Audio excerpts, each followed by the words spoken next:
آپ دیکھ رہے ہیں خبر در خبر شمس تبریز قاسمی کے ساتھ۔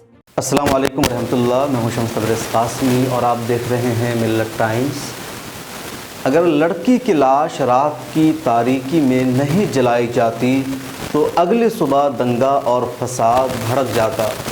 ہتھرس گینگ ریپ کیس میں یہ دلیل دی ہے یوگی سرکار نے سپریم کورٹ آف انڈیا میں، لیکن اصل سچائی یہ ہے کہ اس درندگی میں ملوث اپر کاسٹ کے لوگ تھے جنہیں بچانے کے لیے راتوں رات لاش جلا دی گئی تاکہ سارے ثبوت مٹ جائے اور پھر ریپ کا ہی انکار کر دیا جائے، کیونکہ اب ریپ کی تصدیق کے لیے کوئی میڈیکل ثبوت ممکن نہیں رہ گیا ہے، نہ رہے بانس نہ بجے بانسری۔ اور اس پورے معاملے میں پی ایف آئی کا نام آ گیا ہے۔ پاپولر فرنٹ آف انڈیا پر الزام ہے فساد کے لیے فنڈ اکٹھا کرنے کا اور کانگریس کے ساتھ مل کر دنگا کرانے کا۔ دعویٰ یہ بھی کیا جا رہا ہے کہ بین الاقوامی سازش رچی گئی تھی یوگی سرکار کو، نریندر مودی کو اور بی جے پی کو بدنام کرنے کے لیے۔ اس لڑکی کا گینگ ریپ بھی ایک سازش کے تحت کرایا گیا، وہ ہوا نہیں۔ مجرم وہ لوگ نہیں ہیں جنہوں نے گینگ ریپ کیا ہے، بلکہ مجرم پی ایف آئی ہے، کانگریس ہے، اپوزیشن پارٹیاں ہیں، اور ایک بین الاقوامی سازش تھی ان سب کو بدنام کرنے کی۔ یہ لوگ اصل مجرم ہیں۔ کیا ہے پورا سچ، بتائیں گے آج خبر در خبر میں۔ اس کے علاوہ مسلم دنیا کی دو بڑی طاقت سعودی عرب اور ترکی کے درمیان حالیہ تلخی اور کشیدگی کا بھی تذکرہ کریں گے اور بتائیں گے کہ کیا سچ میں سعودی عرب نے ترکی کے خلاف ایکشن لیا ہے یا محض ایک دھمکی ہے۔ سعودی حکومت کی اعلیٰ قیادت میں ایسی کوئی بات چیت نہیں ہوئی ہے، لیکن پہلے آج کی یہ 5 اہم نیوز۔ 7 مہینہ بعد مسجد حرام کو زائرین کے لیے کھول دیا گیا ہے اور عمرہ کی ادائیگی بھی شروع ہو گئی ہے۔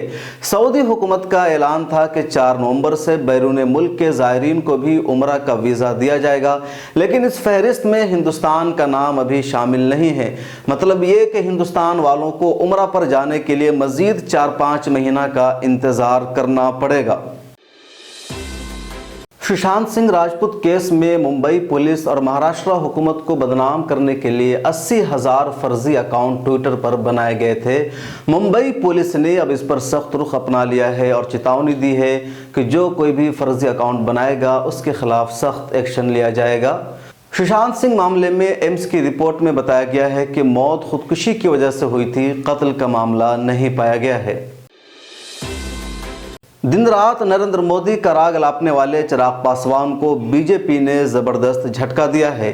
بی جے پی اور جے ڈی یو نے آج پٹنہ میں مشترکہ پریس کانفرنس کر کے کہا ہے کہ بہار چناؤ میں این ڈی اے کا چہرہ نتیش کمار ہی ہوں گے۔ اس کے علاوہ بی جے پی نے یہ بھی کہا کہ جو نتیش کمار کو لیڈر نہیں مانے گا اس کا این ڈی اے سے کوئی تعلق نہیں رہے گا۔ اتر پردیش میں بجلی محکمہ کی نجکاری کی تجویز کے خلاف ریاست کے 15 لاکھ سے زیادہ ملازمین اور عہدیداران ہڑتال پر جا چکے ہیں۔ سوموار کو حکومت کے ساتھ بجلی ملازمین کی بات چیت ناکام ہو گئی، جس کے بعد کمیٹی نے آج ریاست گیر احتجاج کا اعلان کیا۔ ہزاروں ملازمین مختلف اضلاع میں احتجاج کر کے نجکاری کی مخالفت کی ہے۔ عمان نے شام میں اپنا سفیر دوبارہ مقرر کرنے کا اعلان کر دیا ہے۔ اس طرح 2012 سے شام کی راجدھانی دمشق میں اپنے سفارتی مشن بند کر دینے والی خلیجی ریاستوں میں عمان پہلی ریاست ہے جس نے اپنا سفیر دوبارہ متعین کرنے کا فیصلہ کیا ہے۔ 2012 میں دمشق میں قائم خلیجی سفارتی مشن کے دفاتر پر حکومتی حملوں کے بعد احتجاج کے طور پر تمام خلیجی ممالک نے اپنے سفارتی مشن بند کر دیے تھے۔ اور اب بات آج کے اصل مدوں کی۔ ہاتھرس گینگ ریپ معاملے کی آج سپریم کورٹ آف انڈیا میں سنوائی ہوئی۔ اس موقع پر یو پی حکومت نے اپنے حلف نامہ میں 10 وجوہات بیان کی ہے کہ کیوں اس نے رات میں ہی لاش کو جلا دیا۔ حلف نامہ میں کہا گیا کہ اگلے دن بابری مسجد انہدام کیس کا فیصلہ آنا تھا اور کورونا کا بھی دور چل رہا ہے، اس لیے فیملی کی منظوری لینے کے بعد رات کے اندھیرے میں ہی آخری رسومات ادا کر دی گئی اور لڑکی کی لاش جلا دی گئی۔ लेकिन मनीषा वाल्मीकि की फैमिली और घर वालों का कहना है कि उनकी इजाज़त बिल्कुल भी शामिल नहीं थी। डीएम ने उन्हें लाश तक देखने नहीं दिया। जब देखने का मुतालबा किया तो ये कहकर रद्द कर दिया गया कि पोस्टमार्टम में शक्ल बिगड़ जाती है, हथौड़े से मारा जाता है, दसियों जख्म के निशानात हैं, देखने के बाद तुम लोग 10 दिनों तक होश में नहीं रह पाओगे, खाना तक नहीं खा पाओगे, और ज़बरदस्ती लाश को जला दिया गया। घर वालों का यह भी कहना है कि मुझे शक है कि जिसको जलाया गया है वो मेरी बेटी थी या कोई और लड़की थी। हलफनामा में योगी हुकूमत ने यह भी कहा है कि इस वाक़या के बहाने कुछ मीडिया अहलकार और सियासी पार्टियां ज़ात और समाजी भाईचारे को बिगाड़ने की कोशिश कर रहे हैं।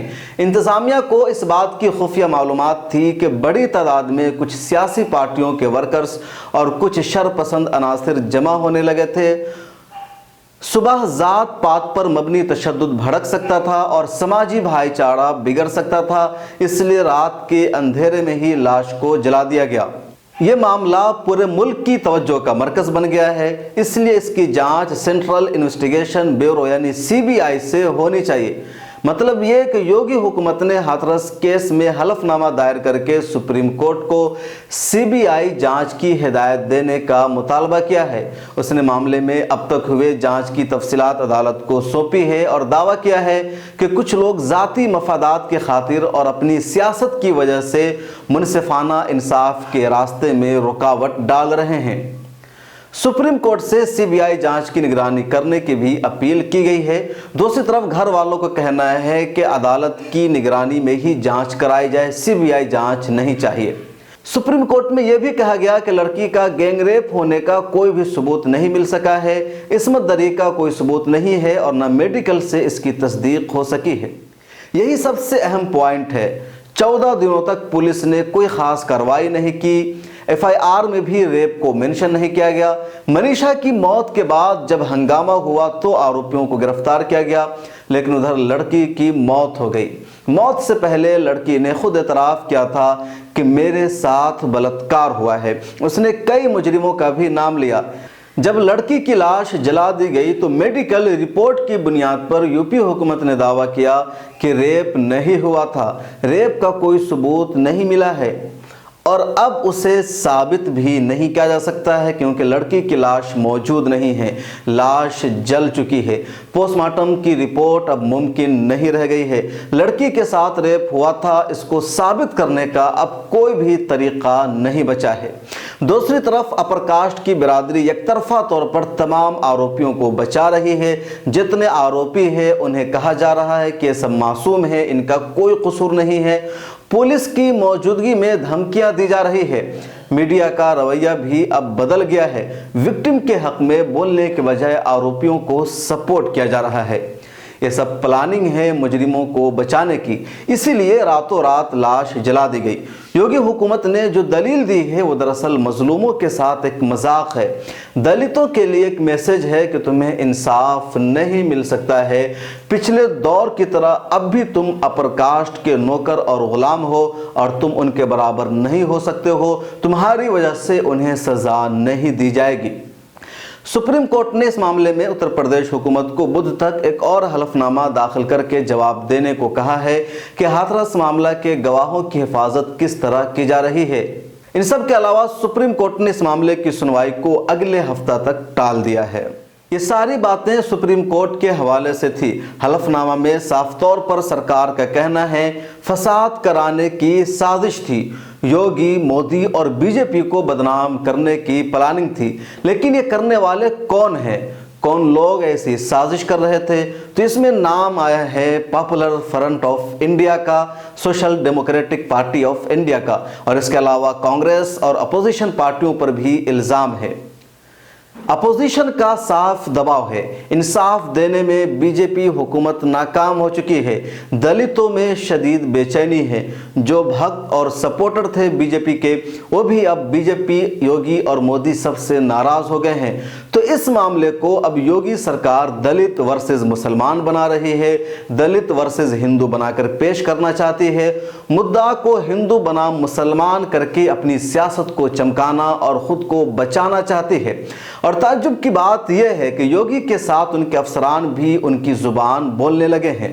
योगी हुकूमत ने दावा किया है कि इस साजिश को अमली जामा पहनाने के लिए एक website justice for Hathras victim .com का बड़ा किरदार था। ये वेबसाइट सीएम योगी, पीएम मोदी और बीजेपी हुकूमत की छवि खराब करने के लिए बनाई गई थी। हुकूमत ने वेबसाइट पर फर्जी आईडी के सहारे कई लोगों को जोड़ने का इल्ज़ाम आयद करते हुए कहा कि मज़कूरा वेबसाइट पर फसाद करने से लेकर पुलिस से बचाव की कानूनी तरकीबें भी बताई गई हैं। सोशल मीडिया पर गलत तस्वीरें डालकर हाथरस मामले में माहौल बिगाड़ने की कोशिश भी की गई। इसके लिए मज़ीद फंडिंग का मुतालबा किए जाने की बात भी कही गई है। दुनिया भर में मुजाहरे के लिए इस्तेमाल की जाने वाली .co नामी प्लेटफॉर्म पर उसका लैंडिंग पेज बनाया गया था, जिससे अब डिलीट कर दिया गया है। यह दावा योगी सरकार का है। योगी ने यहाँ तक दावा किया है कि सीए के खिलाफ तहरीक के दौरान तशद्दुद में मुलव्विस तंजीमों को पीएफआई और एसडीपीआई ने सपोर्ट किया था और अब इस वेबसाइट के पीछे भी इन्हीं तंजीमों के हाथ होने का अंदेशा है। साफ लफ्जों में यह कि पीएफआई ही फसाद कराने की प्लानिंग कर रही थी। उत्तर प्रदेश पुलिस ने दावा किया कि उसने दलित लड़की के गैंगरेप के मामले पर जात पात की बुनियाद पर फसाद भड़काने और योगी आदित्यनाथ हुकूमत को बदनाम करने के लिए तैयार की गई एक बैन अल-अक़वामी साजिश का पता लगाया है, जिसके बाद नामालूम अफराद के खिलाफ मुल्क से गद्दारी समेत इंतहाई सख्त कवानीन के तहत मुकदमा दर्ज कराए गए हैं। पुलिस ने जात पात और फिरका वाराना कशीदगी भड़काने और भारतीय जनता पार्टी हुकूमत को बदनाम करने समेत दीगर इल्ज़ामात के तहत उत्तर प्रदेश के मुख्तलिफ थानों में नामालूम अफराद के खिलाफ 21 मुकदमात भी दर्ज करवा दिए गए हैं और इस वाक़े की रिपोर्टिंग के लिए हाथरस जाने वाले एक सहाफ़ी समेत 4 अफराद को गिरफ्तार कर लिया है। योगी आदित्यनाथ ने बीजेपी कारकुनान से खिताब करते हुए यहाँ तक कहा कि वो उनकी हुकूमत के खिलाफ साजिश करने वालों का पर्दाफाश करें, जो मुल्क और रियासत में जात पात और फिरका वाराना बुनियाद पर फसादात भड़काने की कोशिश कर रहे हैं। उन्होंने पॉपुलर फ्रंट ऑफ इंडिया और social democratic party of India पर भी साजिश में मुलव्विस होने का शदीद इल्ज़ाम लगाया है। इस ताल्लुक से जब यूपी पुलिस के ADG law and order Prashant Kumar से पूछा गया तो उन्होंने कहा कि सिलसिले में अभी कुछ भी कहना ठीक नहीं है। अभी इस मामले में जानकारी जमा की जा रही है। कुछ भी सामने आने के बाद तफसीली जानकारी मुहैया की जाएगी। पॉपुलर फ्रंट ऑफ इंडिया के ऑफिस दिल्ली में है। हाथरस से कोई लेना देना इन लोगों का नहीं है। अभी तक पीएफआई के किसी भी मेंबर की विक्टिम की फैमिली से मुलाकात तक नहीं है। 5 अक्टूबर को पीएफआई की student wing campus front of India का एक वफद मिलने जा रहा था हाथरस, जिसे रास्ते में ही रोककर गिरफ्तार कर लिया गया है। गिरफ्तार क्यों किया गया इसका कोई जवाब नहीं है। कैंपस फ्रंट ऑफ इंडिया के जाने का मकसद विक्टिम की फैमिली से मिलना और उनकी आवाज़ बनना था, लेकिन बीजेपी ने पूरी थ्योरी ही बदल दी है और इल्ज़ाम डायरेक्ट पीएफआई पर रख दिया है। सुनिए इस ताल्लुक से पीएफआई के जनरल सेक्रेटरी अनीस अहमद ने क्या कहा है। प्रदेश में आज जो 4 एक्टिविस्टों को अरेस्ट किया गया है और उसके बाद हम देखते हैं कि वहाँ पुलिस और गवर्नमेंट ऐसा एक न्यूज़ फैला रही है कि popular front of India Hathras के इशू को लेकर कम्युनल और कास्ट वायलेंस करने की कोशिश कर रहे हैं। ये पूरी तरीके से एक बेबुनियाद और बचकाना एक एलिगेशन है। इस बात से क्लियर हो रहा है कि उत्तर प्रदेश की जो गवर्नमेंट है वो इशू को डाइवर्ट करने की कोशिश कर रही है। अब जो अरेस्ट हुए हैं बात सामने आई है कि उसमें से 2 जो हैं कैंप सीएफआई नाम के एक स्टूडेंट ऑर्गेनाइजेशन के नेशनल और स्टेट लीडर्स थे और साथ ही साथ सिद्दीक नाम के एक जर्नलिस्ट। ये जो ग्रुप जो था हाथरस के विक्टिम फैमिली से मिलने के लिए जा रहा था। अब यहाँ पर पॉइंट ये है कि क्या उत्तर प्रदेश के अंदर हाथरस विक्टिम के फैमिली को मिलना और उसका मिलने की नीयत करना भी क्या क्राइम है? तो बात क्लियर है कि ये उत्तर प्रदेश की गवर्नमेंट जो है अपनी लॉ एंड ऑर्डर को जो फेल हो गई है उसको छिपाने के लिए और लोगों का जो एक आक्रोश पूरे इंडिया में आ रहा है और उत्तर प्रदेश में आ रहा है उससे बचने के लिए पॉपुलर फ्रंट ऑफ इंडिया का नाम इसमें घसीट रही है। और साथ ही साथ ये भी कह रहे हैं कि उत्तर प्रदेश और योगी की छवि खराब करने की कोशिश की जा रही है। देखिए हर दुनिया में हर कोई जानता है योगी सरकार की कोई ऐसी छवि नहीं है जो बर्बाद की जाए। ऑलरेडी पूरी तरीके से पूरी दुनिया में उनकी छवि बर्बादी है। तो ऐसा एक एलिगेशन पॉपुलर फ्रंट पर लगाना ये बेबुनियाद है। और जिन लोगों को अरेस्ट किया गया है popular front of India condemn करता है कि डेमोक्रेटिक राइट है लोगों का जाकर किसी से मिलना और प्रोटेस्ट करना। तो पॉपुलर फ्रंट ऑफ इंडिया ये अरेस्ट को भी, इलीगल अरेस्ट को भी कंडेम करता है और डिमांड करता है कि जल्द से जल्द जो सीएफआई के लीडर्स हैं और जो जर्नलिस्ट हैं उनको रिहा किया जाए। कांग्रेस की नेशनल स्पोक पर्सन सुप्रिया शिंटे का भी इस पर सख्त रिएक्शन आया है, जिसमें उन्होंने इस वेबसाइट के मामला का इंकशाफ किया है और बताया है कि फर्जी है, एक पुराना मामला है जिसको इससे जोड़ा जा रहा है। उत्तर प्रदेश की योगी सरकार ने गरिमा और बेशर्मी की अब सारी हदें पार कर ली हैं। अब ये मनगढ़ंत व्हाट्सएप और फेक न्यूज के माध्यम से अफवाहें फैलाई जा रही हैं कि हाथरस कांड में जातीय दंगे करने की साजिश थी। अरे असलियत तो ये है कि थोड़ा अपनी अक्ल पर ध्यान दीजिए, जो टीवी चैनल इनको सिखा रहे हैं और इसको चला रहे हैं। आप देखिए कि उस नोटिस के कोने में NYPD लिखा हुआ है, न्यूयॉर्क पुलिस डिपार्टमेंट। ये उस समय का नोटिस है जब वहां पर नस्लवादी हमले हो रहे थे। तो बजाय आप सत्य की खोज करिए, बजाय न्याय की बात करिए, आप उतर आए हैं अफवाह फैलाने पर। और उत्तर प्रदेश में दंगे की वेबसाइट अंग्रेजी में लॉन्च करी जा रही है। ये किस तरह की बातें हो रही हैं? आप ना महिलाओं को सुरक्षित रख पा रहे हैं, ना प्रशासन पे ध्यान दे पा रहे हैं, तो आप ये कुर्सी त्याग दीजिए। लेकिन इतनी ऊंची पद पे बैठकर, इतनी ऊंची कुर्सी पर बैठकर अफवाह फैलाना अनैतिक है और बड़ी गंभीर समस्या है। ये बड़ा संवेदनशील मुद्दा होता है। तो मेरी हाथ जोड़ के गुजारिश है, महिलाओं का सम्मान कीजिए, उनको न्याय दिलाने का काम कीजिए और अफवाह फैलाना बिल्कुल बंद कीजिए। धन्यवाद। तुर्की और सऊदी अरब, ये दोनों मुल्क मुस्लिम दुनिया की दो बड़ी ताकत है और आलमी सतह पर मुसलमानों की नुमाइंदगी भी करते हैं। हालांकि फ़ौजी ताकत में इन दोनों से आगे पाकिस्तान का नंबर आता है, तहम माशी कमज़ोरी की वजह से पाकिस्तान बहुत डाउन पड़ जाता है। आलम इस्लाम की क़यादत और मशरिक़ वस्ता पर गलबा के लिए सऊदी अरब और तुर्की में बाहमी कशमकश कई सालों से जारी है। इस बीच सऊदी अरब और तुर्की के दरमियान तलखियाँ बहुत ज़्यादा बढ़ने की खबरें आ रही है। दोनों ममालिक की जानिब से जिस तरह के बयानात सामने आ रहे हैं, उससे उनके स्ट्रेटेजिक ताल्लुकात नई सिमत में जा सकते हैं और एक तशवीश का मौजू भी ये मामला बन गया है। सऊदी चैम्बर ऑफ कॉमर्स के चेयरमैन अजलान अल अजलान ने ट्विटर पर अपने एक बयान में कहा कि हर सऊदी शहरी को चाहिए, खा वो ताजिर हो या सरमायाकार, उसकी जिम्मेदारी है कि वो तुर्की का हर तरह से बायकॉट करे, चाहे वो दरामदाद की सतह पर हो, सरमायाकारी या फिर सियाहत की सतह पर। यह कदम हमारे रहनुमाओं, हमारे मुल्क, हमारे शहरियों के ख़िलाफ़ तुर्की की हुकूमत की मुसलसल मुखालफत के जवाब में उठाया गया है। तुर्की के सदर रजब तैयब एर्दोगान ने हाल ही में तुर्की की जनरल असम्बली में कहा था कि खलीज के बाज़ ममालिक तुर्की को निशाना बना रहे हैं और ऐसी पॉलिसियों पर अमल कर रहे हैं जिससे खित्ते में अदम इस्तेहकाम पैदा हो सकता है। उसके बाद एर्दोगान ने तंज़िया अंदाज में कहा, उन ममालिक को ये नहीं भूलना चाहिए कि जो ममालिक आज सवालात के घेरे में हैं वो कल तक वजूद में भी नहीं थे और शायद आने वाले कल में वो मौजूद भी ना हो, जबकि अल्लाह की मर्ज़ी से हम उस खित्ते में अपना परचम लहराते रहेंगे।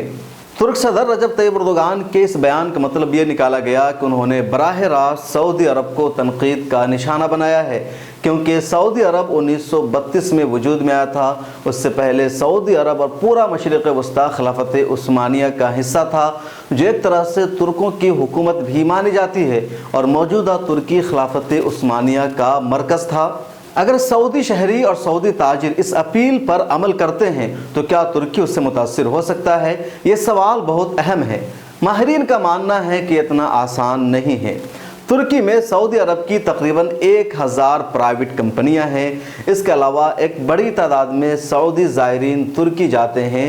कुल दरामदाद के मामले में तुर्की सऊदी अरब का 12वां सबसे बड़ा तिजारती पार्टनर था। ताज़ा आदाद-ओ-शुमार के मुताबिक तुर्की से सऊदी अरब होने वाली दरामदाद की कुल मालियत 18 करोड़ डॉलर थी, जो बढ़कर जुलाई में 18 करोड़ 50 लाख डॉलर तक पहुंच गई थी। तज्ज़िया निगारों का मानना है कि सऊदी अरब से आने वाली बायकाट की न्यूज़ महज एक धमकी है, हकीकत में इस पर अमल मुमकिन नहीं है।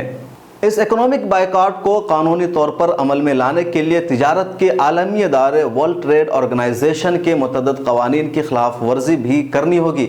अगर कतर की तरह सऊदी हुकूमत तुर्की का इक़्तिसादी बायकाट करती है तो तुर्की उसे WTO में चैलेंज करेगा, जिस तरह से कतर के मामले में WTO ने उसके हक़ में फ़ैसला सुनाया था, वैसा ही फ़ैसला तुर्की के हक़ में भी आ सकता है।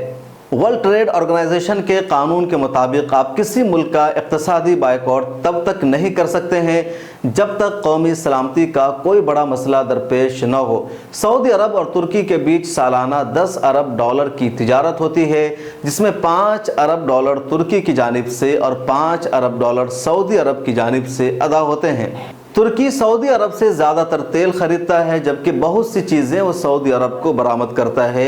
सऊदी अरब के लोगों की तुर्की में बहुत ज़्यादा सरमायाकारी है, उनके घर हैं, उनकी कंपनियां यहाँ पर हैं, और गुज़िश्ता बरसों में सऊदी अफराद ने तकरीबन 5 से 6 अरब डॉलर की सरमायाकारी की है।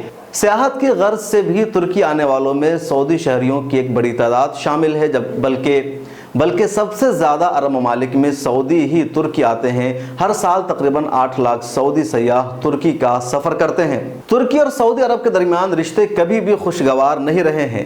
सऊदी अरब के हुक्मरां ख़ानदान की तरफ से अरब अवाम को ये समझाने की हमेशा कोशिश की गई है कि तुर्की अरबों के खैरख्वाह और दोस्त नहीं है।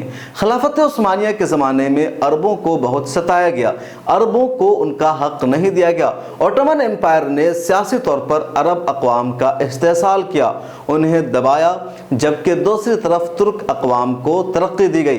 सारे पॉलिटिकल ओहदे तुर्कों को ही सौंपे गए थे। इधर तुर्की में ये सोच पाई जाती है कि अरबों ने अंग्रेज़ों के साथ मिलकर ओटोमन एम्पायर को ख़त्म करने की साजिश की थी, अंग्रेज़ों की साजिश का हिस्सा थे, आलम इस्लाम का शिराज़ा मुंतशिर किया।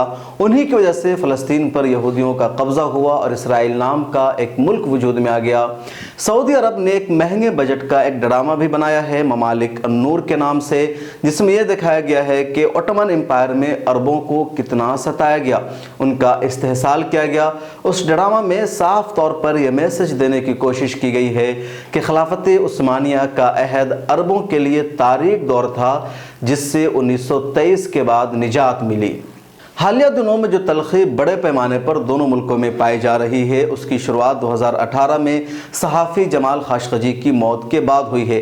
खाशकजी की हलाकत के लिए उर्दुगान सऊदी अरब की आला क़यादत को ज़िम्मेदार ठहराते रहे हैं। हाल ही में खाशकजी के कत्ल के मामले के 5 मुजरिमों की सज़ा में तब्दीली से भी तुर्की नाराज़ है। तैयब उर्दुगान अरब ममालिक के इसराइल के साथ सियासी और सफारती रिश्ते बहाल होने पर भी नाराज़ हैं और उन्हें ये पसंद नहीं है। बहरहाल सऊदी अरब के लिए बहुत मुश्किल है कि तुर्की जैसे मुल्क के साथ तवील वक्त तक अपनी तलखी बरकरार रखे। उसकी वजह यह है कि तुर्की नेटो का मेंबर है और उसकी बढ़ती हुई ताकत है। वैसे अगर खाशकजी के मामले को भूल जाएं तो तुर्की और सऊदी अरब के बीच ऐसा कुछ नहीं हुआ है जिससे दोनों के दरमियान रिश्ते ख़राब हों। सऊदी अरब के वली अहद शहज़ादा मोहम्मद बिन सलमान ने कहा था, जब तक सऊदी अरब में शाह सलमान हैं और तुर्की में उर्दुगान हैं, तब तक दोनों के दरमियान रिश्ते ख़राब नहीं हो सकते हैं। ख़ासतौर पर तैयब उर्दुगान जब तुर्की में प्राइम मिनिस्टर थे तो उन्होंने सऊदी अरब के साथ बहुत बेहतर रिश्ता बना लिया था और एक नई शुरुआत हुई थी दोनों मुल्कों के दरमियान।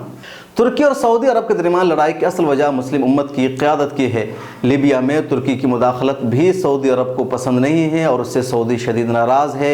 इसके अलावा फ़लस्तीन, रोहिंग्या, कश्मीर, आज़रबाईजान, क़ब्रस समेत मुसलमानों से मुताल्लिक़ सभी मसाइल पर तुर्की की नज़र होने की वजह से और उनकी दिलचस्पी के सबब मुसलमानों के दरमियान तैयब उर्दुगान की शबी शानदार और काबिल सिताइश है, उनकी मकबूलियत बढ़ गई है।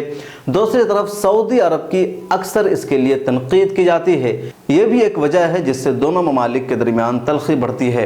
लेकिन ये मामला यहाँ तक नहीं पहुँच सकता है कि अशिया का बायकॉट हो जाए, और अगर ऐसा होता है तो नुकसान दोनों को होगा। लेकिन तुर्की के उमूर के एक्सपर्ट डॉक्टर फुरकान हमीद का मानना है कि तुर्की का ज़्यादा नुकसान होगा, क्योंकि माशी तौर पर सऊदी अरब एक मजबूत मुल्क है और उसके मुकाबले में तुर्की कमज़ोर है, इसलिए तुर्की को कहीं ना कहीं ज़्यादा नुकसान उठाना पड़ेगा। हालांकि आलमी लीडरशिप में और दूसरे मामलों में तुर्की सऊदी अरब से ज़्यादा आगे बढ़ चुका है और तुर्की इस वक्त सही मानों में मुस्लिम उम्मा की क़यादत कर रहा है।